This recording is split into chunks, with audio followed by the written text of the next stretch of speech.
Every club. Every day. The Global Sports Podcast Network. Hello everyone and welcome to the crossover episode between the Daily Manchester United and the Daily Fulham Podcast. Over the weekend it will be FA Cup Magic, the fifth round upcoming of the magical FA Cup, and hoping, well, either side could get there. Obviously I'm hoping it's going to be Manchester United. My name's Kieran. I'm joined by the Daily Fulham by Gavin. Hello Gavin. Hello Kieran, how are you doing? I could be doing better if we were slightly higher up the table, but I'll say what's said, and that's that. And from the Daily Manchester United, I brought some backup with me in Toluwa. Toluwa, welcome along. Thanks for having me, guys. What's going on? Well, we'll be a lot better if we can make it to the quarter-final, Toluwa. Right, so the crossover then, how we're going to structure it is Daily Manchester United will be on the attack against the Daily Fulham, which, we're punching up, so it's perfectly acceptable. Gavin, obviously you've been following Fulham along, I believe 9th in the Premier League table as it stands, above Aston Villa, I noticed, just going through this before we started the podcast. I mean, it's been a pretty good season, hasn't it? It has been, and I think one of the buzzwords maybe used in recent times, used for a lot of clubs, given the fact that it is so congested in the table, is consistency. And maybe that's one of the words you can associate with Fulham, maybe the lack of consistency. But it was another good win away from home against Wolves last time around, and their away form has been really impressive. So hopefully they can take that into the game on the weekend at Old Trafford. But I think expectations maybe at the start of the season was to finish maybe around mid-table and first and foremost ensure their survival. I think they've got a great manager in Marco Silva, and they're pretty secure in their standing in the league. You're not so worried about them at the start of the season, but then it's always exciting, I guess, at this stage to have something to play for towards the end of the season, and they'll have their eyes set on European football, but so will money clubs in the league. Absolutely. Toluwa, I'll let you have the next question. Absolutely. Thanks for speaking, Gavin. I wanted to ask, currently in America, I know you guys are in England.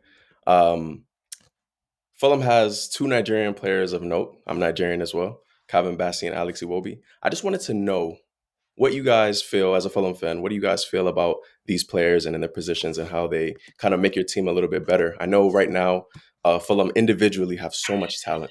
I'm really liking the individual pieces. Anthony Robinson being a great left back. Muniz is playing really well up top. But I want to know what you feel about my Niger boys. Yeah, well, I think first and foremost, they are both nailed on starters. We saw a bit of rotation in the game in midweek against Wolves. Maybe he was mindful of the weekend's game. That's why he opted to rest both Iwobi and Bassi, and they've been really good performers for Fulham this season. Initially with Bassi, when he came into the fold last season, he found things a little bit difficult because he was playing slightly out of position. We know he likes to play on the left side of the fence, but he kind of had to fill a hole on the right side of the fence, made a couple of errors in the game. So it was a bit of a slow start to his Fulham career, but since Tim Ream departed for America, he's made that position his own, and he's been very solid this season. I think the signing of Joachim Andersen probably raised a lot of eyebrows at the start of the season, and he was seen as the number one defender, but I think Bassi has been the more consistent performer on a regular basis. And the other Nigerian boy, Alex Iwobi, apart from Anthony Robinson, I would say he's probably Fulham's next best player this season. I think just recently he's been a little bit quiet, but he's just got such great versatility. They combine so well down that left-hand side, him and Anthony Robinson, but he's equally adept playing on the other side.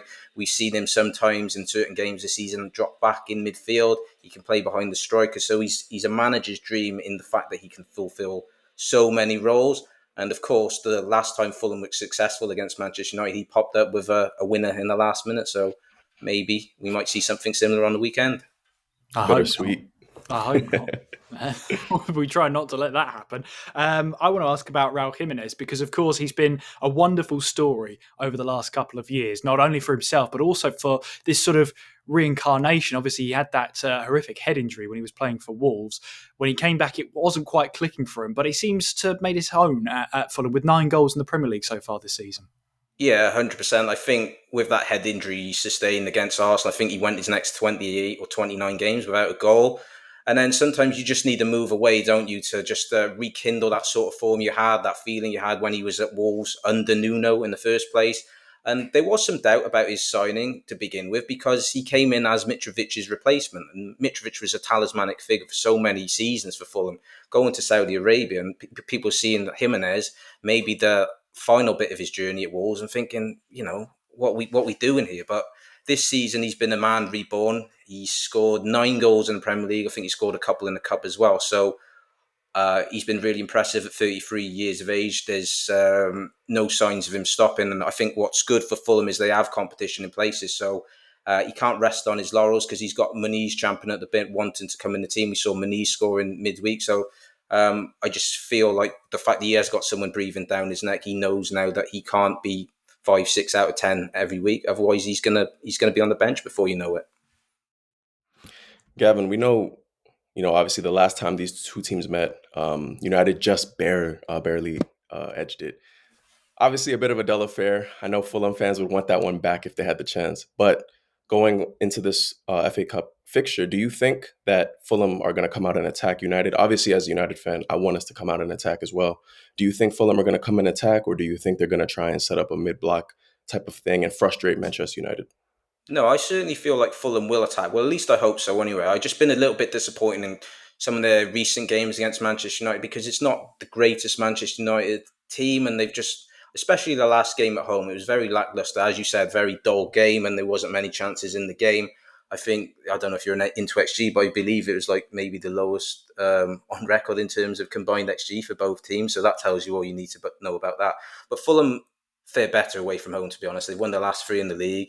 Went to Newcastle recently, tough place to go, and won. And they've enjoyed success against other teams doing well in the league away from home, the likes of Nottingham Forest, Liverpool, as I said, Newcastle, Chelsea as well. They won there for the first time in a long time. So I feel like Fulham will go there, hopefully with that belief, and play on the front foot and cause problems to Manchester United, because so many teams we have seen recently have been able to do that. So I don't think there's any reason for Fulham to fear Manchester United, and they certainly have the players, I feel, that can take it to them and get a positive result if they just believe in themselves. Yeah, and believing in yourself is one thing as well. 42 points so far after 27 games. I mean, Manchester City are only 5 points up the road in that top 4. I mean, Gavin, what's the sort of expectation, or maybe not so much expectation, but what's the belief? How far do you think Fulham can go towards the end of the season, the last 11? It's tough because their performances against the so-called better sides has been a lot better than the results against the low half teams. That's why I think it was so crucial for them to get that result in midweek against Wolves, because they drew with Southampton, they've drawn twice with Ipswich, lost to Wolves earlier on in the season, and lost to West Ham, lost to Manchester United twice. So a lot of Fulham fans will be scratching their heads and thinking they should actually be higher than where they are, because their form against those teams higher up in the league has been really good, and they've shown that they can hold their own and be competitive in most games. And I think the form at home as well has been a bit concerning. They were really good against Nottingham Forest. They beat them 2-1 recently, and that doesn't tell the full story because it should have been 4 or 5. Matt Sells was absolutely outstanding on the day, but then they followed that up with a really disappointing performance against Crystal Palace, where they lost 2-0 and didn't have a shot on target. So it's puzzling at times going into games. You're expecting more, and then they don't quite deliver. And then in certain games, you're expecting not much, and then they surprise you. So I come back to consistency, but who is consistent apart from the team that wins the league and Southampton, who loses every week? Every side is inconsistent, basically. But it's exciting, as I said, to go into the last couple of months of the season with something to strive for, something to fight for. Gavin, my last question, kind of bouncing off of the last one. With that being said, what's the best position that you want Fulham to finish in? What's the dream spot? Well, I mean, obviously the dream position would be to finish in the top 4. I think the Champions League place is likely to go down to 5 this season. Whether that's realistic or not, who knows? But I feel they probably got hope by some of the form of the other teams. Manchester City have been a bit hit and miss. I know they had a really poor spell earlier on the season. They look like they've overcome that, but we saw them on the weekend get obliterated by Liverpool. Chelsea's form, I know they won in midweek, but their form's been concerning. Managers under pressure there. Aston Villa, they're dealing with Champions League football. Newcastle, again, they're a bit hit and miss. And you've got teams like Bournemouth and Nottingham Forest who are up there, but they're not used to being up there. So it's dealing with that expectation that's suddenly raised, where at the start of the season, there wouldn't have been any expectation on those sides. And you got Brighton in the mix as well. So ideally, fourth or fifth, because it qualifies you for Champions League. But I think a top half finish would still represent a good season for Fulham. And they've just got rid of that tag now of being that yo-yo club. And I think something else to aim for inside, he might not be saying it every day, Marco Silva, but I think their record points tally is well achievable. I think it's 53, was set several seasons ago now. So they're well within sight of that. And if they can do that, then it's all positives. All positives indeed. And yeah, as you said, if there's that potential for the extra Champions League place going to fifth place due to the UEFA coefficient rankings, where the two top nations get an extra spot in their leagues, then who knows? It could go down to seventh, it could go down to eighth in terms of European football as a whole. So yeah, we'll see what Fulham can do from that. Well, in the next part of our crossover, it's time for Gavin's turn to ask us all the questions at Manchester United. We'll be back after this. Every club, every day. The Global Sports Podcast Network. Your body is unique, and Global Sports Podcast Network has partnered with Bioniq, the world's most personalised supplements. Bioniq provide 100% tailor-made supplements, designed to deliver precisely what your body needs at exactly the right levels to optimise your health. No guessing. So click the link in the show notes. Use the code GSPN2025 for 40% off your first month's subscription. Bioniq. Don't settle for off-the-shelf solutions made for just anybody. Get what's right for you right now. Every club, every day. The Global Sports Podcast Network. Gavin, you've got two of us, so you can pick and choose who you'd like to answer each question if you really like, but we'll hand over the reins to you. Well, I guess I can ask both of you guys these questions. But the first one's going to be about the gaffer, Ruben Amorim. Erik ten Hag, it didn't seem a week went by where he wasn't under pressure as the United gaffer, and that's despite bringing them 2 trophies in the last couple of seasons. And that's the expectations, and that's kind of what you get judged on as Manchester United manager, not just being able to win trophies, but competing for league titles. And they've been a long way short. Ruben Amorim's come in, and it's been difficult. It's probably been more difficult than he would have expected. So what do you guys feel about Amorim? Are you a fan? Can you see what he's trying to do and implement his ideas, get them across? And do you think in time that will prove to be a good appointment? I'll let you go first, Toluwa. Cool. Personally, I like Ruben Amorim. I also like Erik ten Hag. I'm very big on giving managers time. There's no real reason why we shouldn't. I don't think we've ever been a club that's been sort of like a Chelsea under Abramovich, where it was a really short leash. If you didn't win the Premier League or if you didn't win a European competition, then your job is pretty much gone. I feel like we've always been built upon, time and letting things build up, and our youth system and all of these things that take time, and it's a process. But obviously, like you said, we've just fallen so short of where we used to be. So nowadays, everything is so much more quicker. I like his ideas. I like his tactics. But the truth is, these players don't fit the mold. They don't fit what he's trying to do. At least some of them. I think there's a few fair of them that, I've seen a good amount of tenacity and work rate. And I feel like that's what a lot of the Old Trafford supporters want to see. It's just work rate, is a valiant effort every single time the boys play.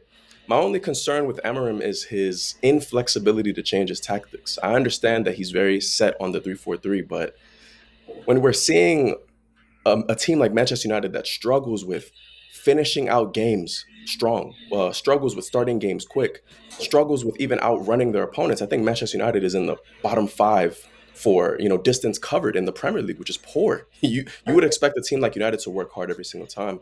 I just think that in order for us to have short-term success, and success is I'm saying success very loosely. Success is just honestly staying in the Premier League and hopefully getting a top half finish. I feel as if there are some times where he needs to just help the players more a little bit. I know the players don't help themselves, but I feel like his system could lend to a certain fair few of them. I know a lot of players are playing out of position to try and help the team, but in the long run, it's not really going to be successful until he gets the players that he wants. I mean, yeah, that's a good answer. I mean, what I would add to that is that it may not be an inflexibility. It's that stubbornness from a manager to stick with the system. But to be honest, he said in a previous interview that if he now goes back to a four at the back, what's he proved? What's going to happen? We might get the same results, we might not. But I think he's been talking about starting fast in games. You know, we saw against Everton. Everton were the better team. They should have been 3 or 4 up by half time. The Ipswich game has happened, and I haven't seen it, so don't spoil it for me. But you know, we sort of just had a light lit under us in the second half. We played so much better, and we started to see glimpses of that system working. Now, this league has been so up and down for all teams, except if you're Liverpool. We've only lost once this season, but it's been so all over the place for teams. Teams have been dropping points everywhere. You know, to teams, up above. You've already mentioned, Gavin, about Manchester City dropping a load of points at the start of the season. You've had Chelsea; they've been rough and tumbled. You have Newcastle, who are now rising up the table once again. Bournemouth, who have been there, they're in a bit of a choppy form at the moment, but they're still up there in the top half. This should have been a season where, if we had put together some performances, we would be up in the top half easily. But because it's been so topsy-turvy, and we've also been a victim of that, where we've not put in good performances for most of those opportunities, we find ourselves in the position we do, down there in the bottom half of the table. And keeping one eye on that relegation fight is not something I was really expecting at this point in the season. But let's see what happens at a summer transfer window. We want more investment, but with the current club situation where they're looking to lay off another 200 staff potentially by the coming summer, it's all a little bit up in the air at the moment. I'm a little less confident when I was about a week ago. Yeah, I'll come to you, Kieran, then for this one, because you mentioned it just briefly there about transfer windows and the summer transfer window. We've just recently had the winter transfer window, and one player we saw depart, having spent most of his life at Manchester United, was Marcus Rashford. He's gone on loan to Aston Villa. He's made a decent start there, and the manager's come out. He's been outspoken about Rashford and maybe not putting in a shift in training. Do you think he could still have a future at Manchester United then? Or do you feel with this regime under Amorim that's it now? I think he's got to work harder than anybody to win back Amorim, because Ruben seems like the type of manager, not necessarily to hold a grudge, but if you set low standards, he expects much more from you to win him over, to win him back. I quite like Amorim's not playing favourites, a little bit like Ten Hag was doing in his time, especially towards the end. He was starting to play his favourites. He had the favourite player. He trusted them and maybe had a little bit too much faith in them, and not getting out the collar sooner to take them off the pitch when they weren't in the greatest bit of form. Rashford's not been in great form, neither is Antony, and that's why they're now both out on loan. It's weird that Rashford's gone up and so has Antony in terms of league performances and whatnot. I mean, Antony's having the time of his life out in the Liga at the moment. But I just think that this is the time. Antony's doing the right thing, getting man of the match performances, putting in some really good performances out in Spain to prove to Amorim that he's worthy of the spot. I think it's entirely possible for him to win his place back in the team, but he's got to want it. He's got a big contract at the club, one of the biggest at the club for Marcus Rashford. He's got to start earning it. And Amorim will have said that message to him. You've got to start earning this wage. You've got to be, as a senior member of this team. He's in his late 20s now. I think it's 27 he is now. So he should be at his peak. Statistically, he should be at his peak performance. But he's struggled at Manchester United over the last year and a half. Now he's at Villa. New environment. He's starting to get some assists there. Him and Asensio are putting in a good performance. But the 4-1 loss that Villa showed as well also shows that he can have a game where he slightly disappears. And to Lula, I just want to pick up on something, a player that Kieran actually mentioned there, which was Antony, and he's gone to Betis and he seems revitalised, suddenly discovered how to score, and he cost a lot of money for Manchester United, and you probably talked about pound for pound one of the worst signings in Premier League history, but it seems to be a familiar pattern, doesn't it, with players that go to Manchester United with big reputations. They've done well elsewhere and they go to United and almost seems career suicide. Why do you think that is the case, and why players go to Old Trafford and then they just they hit the buffers? The career almost goes downhill from that point on. I think the pressure is just monumental at Manchester United. Anytime a player comes to United, I feel like even regardless of the price tag, the pressure is just every single game. You're expected to win. You're expected to dominate. You're expected to hold more of the ball. You're expected to basically just shut your opponent out. And we've seen this season, clearly United can't do that. United can't even help themselves in most of these games. They make so many errors. I think these players, when they go to another club like Anthony, like Marcus Rashford, the pressure is just lifted off because now they have to go to another environment that's a little more friendly, a little more receptive. They don't know their situation as well. They know that obviously these players are in bad form, but they know that they can turn it around with a new set of players around them, a new management style, a new this, a new that. The problem is for United, and I think, Kieran, we spoke about this another time.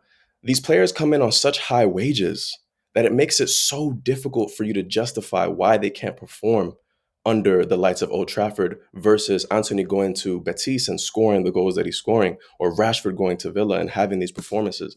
I feel as if the pressure is just too much. De Ligt even said it in an interview that he hasn't faced pressure like this playing for Bayern or playing for Juventus. And those were bigger sides at the time. They were winning Champions Leagues. They were winning league titles. And he's saying he hasn't felt pressure like this. That's huge. But at the end of the day, I'm still a little bit, I want to give the players grace, but I'm still a little bit like on the fence because they make so much money. They make so much money. Why should you go out on loan to prove yourself when you're on 350,000 a week? You know what I mean? Like, you should be working, dying for this badge every single day and night. Obviously, they're human as well. We don't know their situation, but from the outside looking in, we're just fans wondering what's going on with their team, So it is a familiar story. At the end of the day, we can only continue to, put our hand into the transfer market and try to pick out the next best thing, the next option. We just have to be smarter. We have to be smarter. I think the recent signings that we've made have been smarter. I know the players haven't adapted as quick as we'd like, but I'm liking what I see from De Ligt. I like what I see from Mazraoui. I'm liking what I see from the new signings. I just think it needs time to gel as well. And I'll just finish off, but I'll ask this question to both of you. Manchester United, of course, seeing them where they are in the league table and the lower reaches. You talk, I don't know, in jest about relegation battles, and it's crazy to think like that, isn't it? Because certainly when I was growing up, I just associated Man United with winning league titles and being that dominant force under Sir Alex Ferguson. And I suppose this is almost an impossible question to answer, but how many years do you think it's going to take for Manchester United to not necessarily be winning titles again, but at least being a force and competing and possibly challenging, because they don't want to be just a team that can be good in one-off games in cup competitions. And we've seen at times this season in games against Man City and Liverpool, they've done well, haven't they? But in the rest of the games, it's been a different story. So I guess how far away are they from piecing it all together and being back up there where their fans feel they should be, and that's on top of the perch in terms of England. It's been 11 years so far, and we're still going. We're still counting. I mean, I won't say it's been really tough. As football fans, we probably had it the easiest for any fans throughout the last 20, 30 years. We can say it's been comparatively easy-ish to be a Manchester United fan. Oh no, we missed out on Europe. Oh no, what a terrible shame. Clubs have had it a lot worse. But when, for Toluwa and I, we've been United fans, from very early days, and we're talking at least for 20 years. We've not had this sort of experience before where we're sort of one eye on the relegation table. It's not going well. The club is in a bit of a financial crisis at the moment. We've had a recent club statement saying that they've made a financial loss consecutive 5 years in a row, which is not great. The next thing I'm hearing, I don't want to hear, is a 5-year plan, because that's almost like a death sentence for any football club. We've heard that before in the footballing world. And it's a worrying time, because normally with Manchester United, the name alone should attract so much money to the club, so much sponsorship, so many fans coming to Old Trafford. And in fairness, we're still selling out Old Trafford. Even though we're still in the bottom half of the table, Old Trafford's being sold out week in, week out. And I just feel like, how are we in this trouble? Well, the transfer markets we've had, the transfer windows we've had have been ineffective. The wages we're paying are ineffective. There's been so many players that have come through the doors and have had these wages, and it's been good enough for Europa League, and it's been good enough to just about get a couple of runner-up trophies every single year. And it's not even runner-up trophies. I don't know why I'm claiming that. But still, the thing is, we have had success over the past 11 years. We've had 5 or 6 trophies down the line. FA Cup, Europa League, League Cup. It's all adding up. But now to sort of face off in the bottom half of the table in these unfamiliar territory, and the performances are still not improving as much as we'd like, and we didn't really have a new manager bounce. It's a worry, but how long it will take? For how long's a piece of string? And I'm afraid that's the best answer I've got. Yeah, I mean, who knows? I mean, we like it's been so long since we've really tasted the true success of the Premier League title. I know obviously the pinnacle is the Champions League, but I think every United fan can say that they want a Premier League title again. And looking at the current state of affairs with our team, our current roster, our current manager, just the current state of affairs in every sense of the imagination, with on the field things and off the pitch, I mean, it could take another 10 years, realistically. I mean, it really depends all on our next 2 or 3 transfer windows. I know we say that every couple of years. Oh, the next 2 or 3, the next 2 or 3. But the truth of the matter is it really does depend on the next 2 or 3, because the next 2 or 3 are not just about bringing players in. It's about really finally getting rid of those players that just have held us back for so long.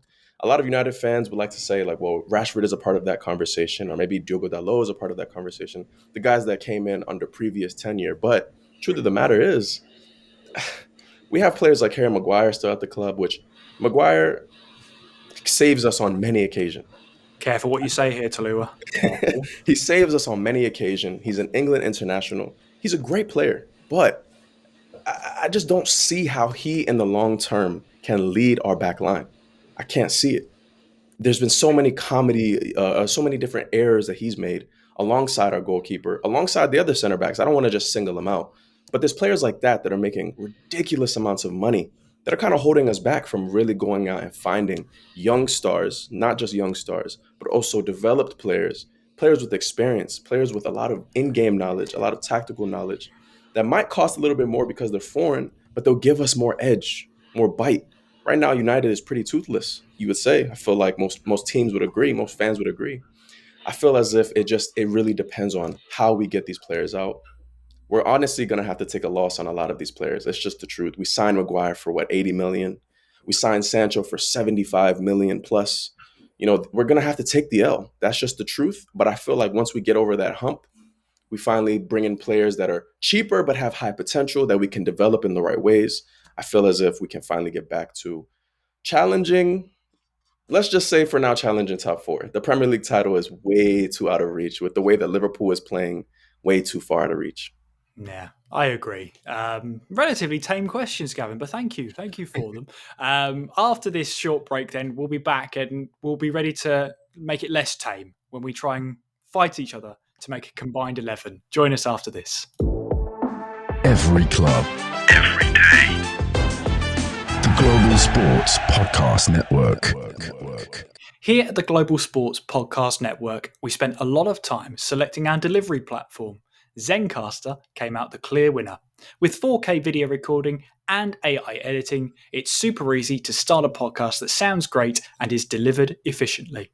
If you're ready to tell your story, check out the link in the show description to learn more about Zencastr. Every club, every day. The Global Sports Podcast Network. Okay, it's combined 11 time. So how this is going to work is we're all just going to say the player we want at those positions, and we get to decide whether that's right or wrong. Myself and Toluwa, we can put Fulham players in there if we want to. Likewise, Gavin, you can put Manchester United players in there if you really have to. Let's see then how we get on with this combined 11. Let's start with goalkeeper. I'll start the ball rolling. I've been really disappointed with Onana. Whenever we do these combined 11s, I say I'm going to fight for Onana, and that's that. But his recent performances have got me thinking perhaps there's another option. I am actually going to go with Bernd Leno. I'm going to keep it short and sweet. I've also been super disappointed with Onana. It's Bernd Leno for me as well. Yeah, I think we're unanimous on this one. And I don't think Bernd Leno's necessarily had the season he had last season, but I think Onana's made a lot of mistakes, especially when I've been watching United games. Leno had an awful game against West Ham recently, but by and large, he's pretty reliable. So I think we're in agreement there. Yeah, he's pretty reliable. I think if correct me if I'm wrong, both teams play with a 3 centre-back system. So this might work out, perhaps? Fulham played it in the last game, but generally speaking, they do like to play with a 4 at the back. That's what Marco Silva tends to operate with. But he just changed it about in midweek because of the game on the weekend. He gave Anthony Robinson the rest. So. All right, then. Well, we'll go with the back line. So that's going to include, for us, it's going to be 3 centre-backs and the 2 wing-backs. Gavin, you picked the 4 at the back with the full-backs and 2 centre-backs. So how am I going to play this? This is going to be interesting because you've got Sessegnon, and I think he's a great player down that left-hand side. I know he got the move to Tottenham, didn't really get an impact. I don't really think he got a chance at Tottenham, has come back to Fulham, and it's not like he never left, but he's certainly one of the better players at Fulham there. Would I put him ahead of Dorgu? I probably would. I would probably have to. I would be committing various crimes if I didn't. Well, considering your man got sent off, I think it's a bit of a no-brainer, isn't it? I told you not to ruin it for me. I was going to watch that. Oh, well, never mind. But yeah, no, I have to say, I'm going to have to concede at left back then. Toluwa, help me out here, because slim pickings among the United to just shove some United players in there. I mean, to be fair, United only have one real fit left wing back, which is Dorgu. If I had to say, I mean, Sessegnon is definitely a very good player, I would say. I still fancy Jedi Robinson. I think he's just a level above, obviously, in terms of the left backs in the league. It's tough to say any Manchester United player, if I'm being honest. It's really tough. If anything, I'd put Mazraoui or Dalot, because if I was to choose a United player, but I don't think I will. I think I'm going to have to stick with a Fulham player. I'll just go with Sessegnon at that point. Okay, Gavin, it's hard to choose. It's slim pickings right now in United defense with the way we concede goals. Have we chosen the right Fulham player? This is straightforward. I mean, you guys are playing a different system. You're playing 5 at the back / 3 at the back. I'm playing 4 at the back, and it's a no-brainer. It's Anthony Robinson. For me, he's been the best left back across the Premier League this season. Most assists by defender. I think only Mo Salah has got more assists across the league than him. And we talk about consistency. He is that consistent performer week in, week out. Just got such a great engine. Doesn't get tired. Just keeps bombing down that left side, as I said, combining with Iwobi. He's been so successful this season. And yeah, I think he would get in pretty much every Premier League side. So yeah, he definitely gets in the combined 11 here. Yeah, that's fair enough. Yeah, fair enough. We'll concede at left back. The centre backs then. I'm probably right. I'll ask you, Gavin, because maybe the game against Wolves wasn't the greatest showing for Fulham in terms of at the back. But how would you? Which centre backs would you pick? Ooh. Are we basing this off of form or their overall standing in the game? Because I would have said if we were doing it on standing in the game, Onana would have made it. But form for me has kept him out. Because if we were doing it on standing in the game, I would go with Joachim Andersen as one of the centre halves. But I think on form, as I touched upon earlier, I think Calvin Bassi has been better than him. I think even Issa Diop, when he's played, has been better than Joachim Andersen. So I can't put Joachim Andersen in there. So I think one of the centre backs, just for sheer consistency, just the fact that he has played in every game for Fulham this season, is Calvin Bassi. So he would be one of my centre backs. I think I'd be inclined to agree. I mean, you mentioned about Issa Diop as well. I think he's a talented footballer, a very powerful defender as well, very tough to actually get past on his day. And I think he's not normally played as a centre-back, but because the right wing-back has been a struggle for us recently as well, I might have to put in Mazraoui. I think he's been United's best defender since he signed for us. He's been an absolute revelation for 15 million euros. Yes, we got the price tag in again. For 15 million euros, he has been fantastic for us. He's struggled going forward when he's played as that right wing back role. He's had a couple of wobbly games at the centre back, but when he's on form, on his day, he's a brilliant player. He can defensively read the game so well, able to put the tackle in as and when. And I think out of the centre backs we have, he would probably make it. And then I've always been a fan of De Ligt, but he's been struggling as well. Maguire, powerful in the air. Yor, I don't think's made too much of an impact. I think he's still young. He's still learning the trade. So I would probably have to put in my back three, it's probably going to be Calvin, Bassi, Diop, and Mazraoui, which is something I didn't think I was going to say, Toluwa. Yeah, that I kind of like that back three. I feel like that's a really solid back three. My back three is just a little bit different. I still retain Calvin Bassi because I think he brings not only physical prowess, but he's so quick and he reads the game pretty well for a defender like himself. I watch him for Nigeria a lot, and he plays in a similar role for Nigeria, and he's just so secure. I would also say, as my other two center backs, I really like Delict. I know it might be an odd one. I feel like Delict has so much room for not growth, but he just needs to, how would I say, adapt to the Premier League a little bit quicker. I feel as though the past few games he has struggled only because maybe the system isn't one that he's played him particularly a lot. I know that at Juventus they like to play that three at the back, but the way that United play that three at the back versus Juventus, I believe it was Allegri's three at the back, was totally different. So I feel as if the lick definitely makes it for me. Maguire, for me, Maguire doesn't make it. I've had too many gripes with Maguire. I can't put him in my combined 11. I think the other center back to round it off would probably be Mazraoui on current form. I'm really liking the way that he plays. He's really, really, really solid out of position, which is so shocking to me. Normally he's a fullback, as we know, but to go in and play as a right-sided center back, to go up against some of the best players on that left-hand side in the league, and to come out on top pretty consistently, he's in that back three for me as well.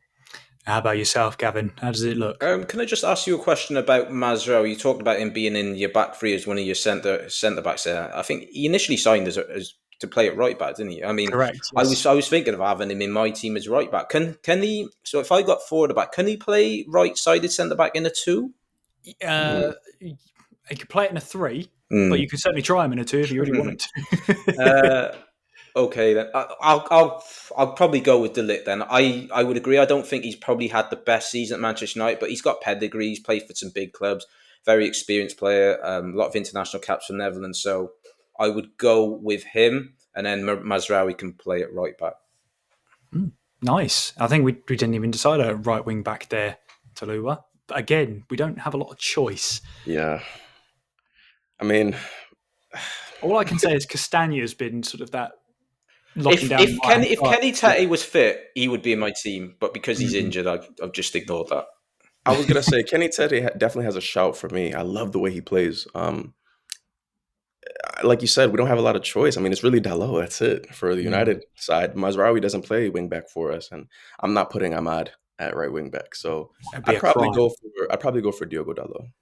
Yeah, I think that's fair. I think for me, it's a toss up between Dalot and Castagna, and both of them have been sort of quiet in the last few games. I think it's fair to say. So I think just because bias is shining through, I'm going to put Dalot in there.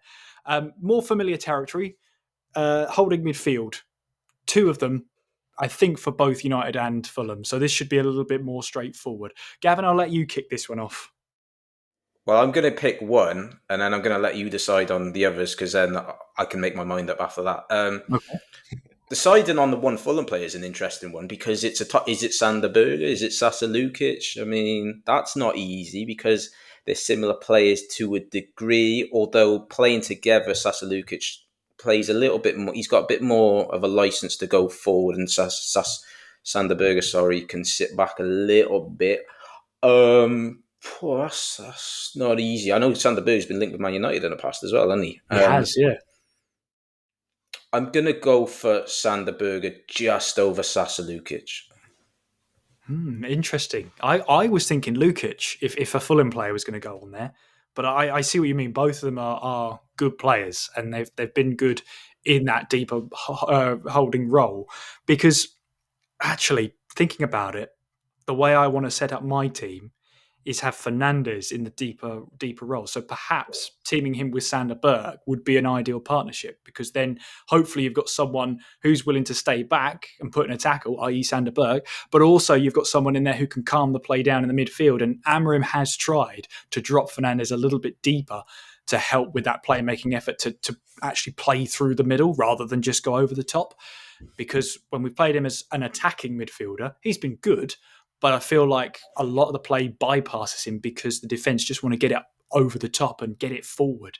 Whereas if they try and play it to Fernandes in the middle, he can at least have some options there. So probably Fernandes is a deep line playmaker for me. This one is tough as well for me because if we're basing it off of Amarim's system with the two in the midfield, I want Ugarte in that midfield. I really love the way that he plays as well. I think he's just so tenacious and is one of those engines and one of those bulldogs in the midfield that will constantly win the ball back for you. He's not the most refined player with his technique, but for me, I just want somebody who's just a workhorse, somebody who could run up and down and give everything and win the ball back and quickly spring the counterattack, which is kind of our play style now these days, is just quickly winning the ball back and running with pace. I definitely go with Ugarte. I know that might be a little bit different, but I like Bruno Fernandes up the pitch, so I definitely go with Ugarte as one of my midfielders. Should I say the second one? I definitely go for it, yeah, I definitely. This is going to be a bit interesting too because this isn't necessarily his position, but I feel like he's so good at carrying the ball and distributing. It's Andreas Pereira, former United player. I feel as if the way he plays for Fulham, he's been unleashed. I know he's not the most, flashy and the most world-class type of player, but I feel like him paired with Ugarte, it gives Pereira that freedom of the license of freedom to just go and pick out a pass. Like I said, I want Bruno a little bit further up, so that'll kind of give away those 10 positions, one of the 10 positions. Yeah, well, it's 2 goals and 3 assists for Pereira, so yeah, fair shout for that Fulham side. Did that help at all, Gavin, in deciding who you No, second? it actually made matters worse when Toluwa mentioned Pereira. I hadn't even considered that. He's funny because Pereira's taken a lot of stick this season at Fulham, but he played well against Wolves, and he's had some good appearances off the bench lately. So the criticism has gone on to some of the other players now, and he's kind of gotten away with it. I think there was a spell in January as well. There was something got lost in translation about him, like not wanted to commit his long-term future to Fulham, being interested in moves elsewhere. But if I'm trying to be fair and not just put all Fulham players in the team, I'll probably be persuaded to go with Ugarte as well. Then Ugarte next to Sander Berge. Interesting. So for Toluwa and I, we've got 3 players left as attackers, and Gavin, you have 4. So Gavin, as you've got more choice, we'll let you go first. So are we going with the sort of Cam, the guy behind the striker? I guess that's probably would be in my system.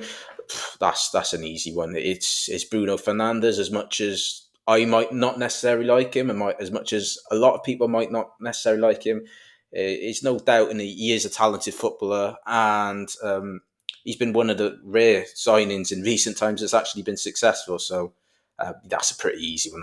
He picks himself. Yeah, that's pretty fair. What about your the wingers then? So on the right, we've got.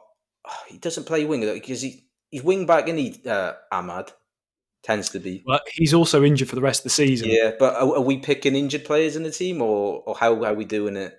I think we avoided injured players previously, so we've got to go with who's fit. Okay. In that case, then I'm going to go for Adama Traore. Again, he's a player that draws criticism. It's been levelled at him in his career, how he lacks end product, but on his day, he can be unplayable, and we saw that recently in the game against Nottingham Forest. Had an interesting battle in the first game of the season, didn't he, with Lisandro Martinez? But I just think at his absolute best, he is just so tough to deal with. So he would be on the right for me. Yeah, and how about your left wing? This one would be Alex Iwobi. The season he's had for Fulham. He's experienced player now, 27, 28 years of age.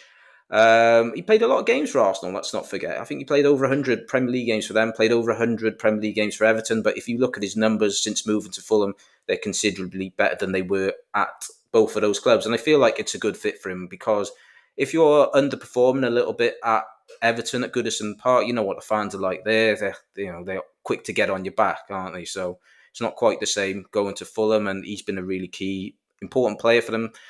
With goals and assists, and I think we're seeing the most consistent version of Alex Iwobi that we've ever seen.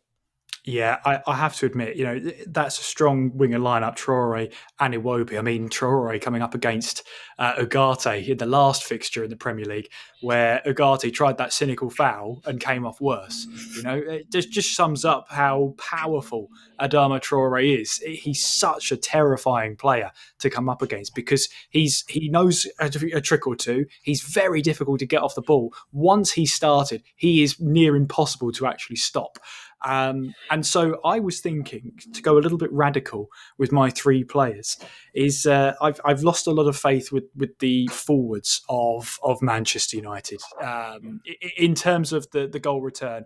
Had Ahmad been fit, he would have absolutely made this hands down.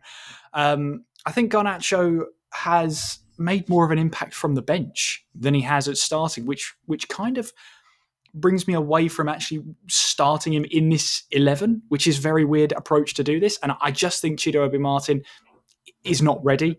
I think he's been given the minutes, and that's really good to see, but I wouldn't put him in here. I'm actually going to go against every fibre of my being and go for a Fulham front three.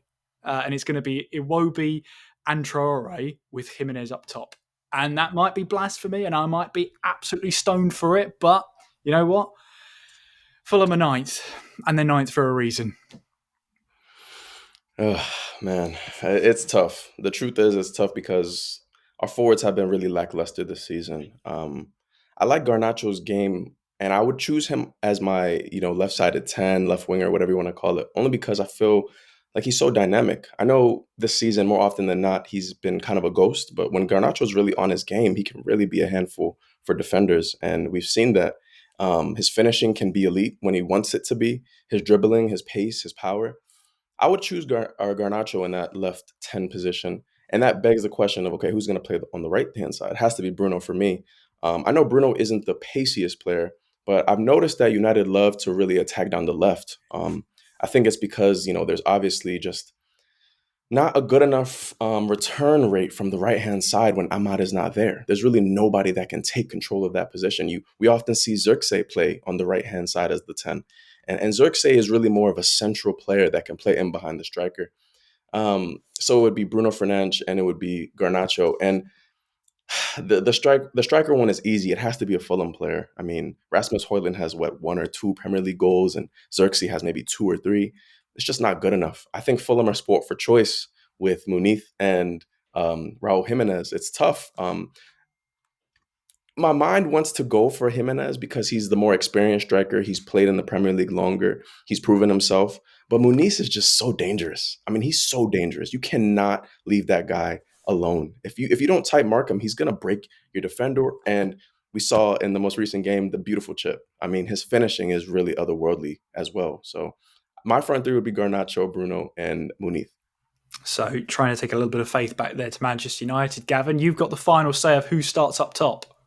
Yeah, it has to be a Fulham player. I mean, when Zirkzee came off the bench to score that goal, that winning goal against Fulham on the opening day of the season, I'm sure a lot of Man United fans would have been hoping that's the sign of things to come. And I thought the same as well. But he hasn't scored the goals. Rasmus Højlund, obviously last season, been brought in for a lot of money, and it took him a long time to score his first goal. Went on a streak after that, and then his goals are dried up again now, haven't they? And I agree with Toluwa. I think it's Fulham are in an interesting situation because you haven't got one striker there that's head and shoulders above the other one. You could play one week and the other the next week. And I'm going to lean towards, despite the fact that Jimenez has scored more goals this season and has played more games, I'm going to go with Rodrigo Muniz because of what his all-round game offers. And it wasn't just the goal which he took exquisitely well against Wolves. It was his all-round play and his when he's backs the goal, backing into defenders, the strength he can show, his hold at play, being able to link other players into the game. I think what's important, what probably gets missed is the goals he scores. He's often coming on sometimes from the bench and he's scoring the winning goal. He's not scoring the third or fourth goal when Fulham have won the game. He came off the bench at Chelsea, scored the winning goal. He came off the bench at Newcastle, scored the winning goal. He scored the winning goal against Wolves. These are all important goals to give Fulham the 3 points. So, come off the hour, come off the man sort of thing. And he had that purple patch, didn't he, around January, February, March time last year, which was out of the blue because he had been up at Fulham for a number of seasons, but had never shown any indication that he had that in him. And there's reasons for that, because he had Mitrovic in front of him. And, Fulham, Marco Silva's not going to play two strikers. So he shipped him out on loan to Middlesbrough and he struggled to get games there. So you were kind of wondering at that time, what does the future hold for Rodrigo Muniz? Is he someone that's surplus to requirements? But he found that scoring streak. And this season, I think there's a statistic that Fulham have scored. It might be either them or Bournemouth that have scored more goals coming off the bench. And he's been a big part of that. And I'm going to go for the younger man who gets it over Raul Jimenez. Well, there you go. That is our combined 11. It's not a lot of United players from me, but then again, there might be a reason why. But thank you so much for listening along to this crossover episode of the Daily Manchester United and the Daily Fulham. Of course, if you're listening on the Manchester United podcast, make sure you do check out the Fulham side. Gavin, what's the socials for Fulham? That's a good question. We are on Twitter. Let me just quickly check. You've caught me off guard there a little bit, so I do have to check. So it is GSPN Fulham on Twitter. I think it's GSPN Daily Fulham on Instagram, and if you search for GSPN Fulham on TikTok, you'll find it there as well. And of course, on the Manchester United fan, it's GSPN Man United. We're on Twitter and X. We're on Instagram. We're on Facebook. And we're even on TikTok as well. But you can catch both the Daily Fulham and the Daily Manchester United on YouTube as well. Find your playlist and you can watch the episodes from there. You can see our lovely faces. What a terrifying prospect for you. Gavin, thank you so much for coming on and being such a good sport. Thank you for all the questions as well. Thank you for taking it easy on us. We needed an easy run. Well, yeah. I mean, it's actually nice after seeing the years of dominance that Manchester United fans are getting to experience what 99% of the rest of the country and the rest of the world feel. So it's probably not going to last for long. You'll be back on your perch before long. So I know you've had a lot of suffering this season, so I thought it'd just be a bit easy on you guys tonight. Enjoy it while you can, Gavin. I will say that. Toluwa, thank you so much as well for being the backup as well. As always. And thank you as well for listening along or watching along wherever you have been consuming this podcast. It's been great fun. Hopefully, it's the quarterfinal for Manchester United, and hopefully for the Fulham side, it's not the quarterfinal for you, but I might be a bit biased in that. In the meantime, though, thank you so much for listening. Enjoy the weekend. Let's have a good FA Cup run, and we'll talk to you on Monday. Take care. Every club, every day. The Global Sports Podcast Network.